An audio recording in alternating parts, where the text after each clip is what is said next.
Hi friends, welcome to క్రాంకీ పూర్వాన్స్ channel. ఈరోజు మీ ముందుకి సొద్ద ప్లేంట్లు తీసుకొని వచ్చానండి. అది ఎలా తయారు చేద్దామో చూద్దామండి. ముందుగా శనగపప్పు కడిగి నానబెట్టుకోవాలండి, పక్కన పెట్టుకోవాలి. ఒక బౌల్లో జీలకర్ర వేసుకోవాలండి. నువ్వులు, నేను నల్ల నువ్వులు తీసుకున్నాను అండి. మీరు తెల్ల నువ్వులు కానీ నార్మల్ నువ్వులు కానీ తీసుకోవచ్చు. ఇప్పుడు సొరకాయని చెక్కు తీసుకొని తురుముకోవాలండి. ఇలాగా ఏమన్నా ముదురు గింజలు కానీ అట్లా ఉంటే తీసి పక్కన వేసుకోవాలండి. ఇందులోనే సన్నగా తరిగి పెట్టుకున్న ఆనియన్స్ వేసుకోవాలండి. ఇప్పుడు మిక్సీ జార్లోకి పచ్చిమిర్చి, ఉప్పు వేసుకొని మిక్సీ పట్టుకోవాలండి. ఆ పేస్ట్ని తురుములో వేసుకొని కలుపుకోవాలండి బాగా. అలా మిక్స్ చేసుకున్న తర్వాత ఇక్కడ నేను సద్దపిండి తీసుకున్నానండి. మీరు బియ్యపిండి కానీ జొన్నపిండి కానీ వేసుకోవచ్చండి.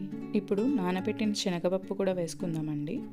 పొయ్యి మీద కడాయి పెట్టుకొని కన్సిస్టెన్సీ చూసారు కదండి, అలా రావాలి. ముద్ద తీసుకుంటే అలా ఉండాలండి. ఒక క్లాత్ మీద కానీ ప్లాస్టిక్ పేపర్ మీద కానీ ఇలా తట్టుకోవాలండి.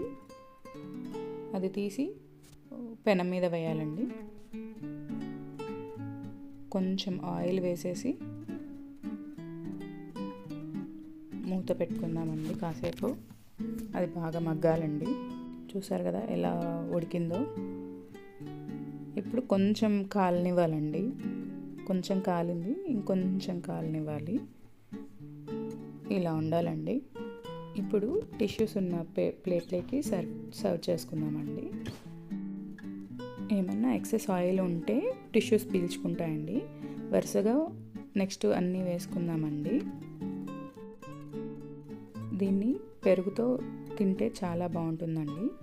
ఈ వీడియో కనుక మీకు నచ్చినట్టయితే లైక్ చేయండి, షేర్ చేయండి అండ్ సబ్స్క్రైబ్ చేయండి. నోటిఫికేషన్ బిల్ కూడా ప్రెస్ చేయండి.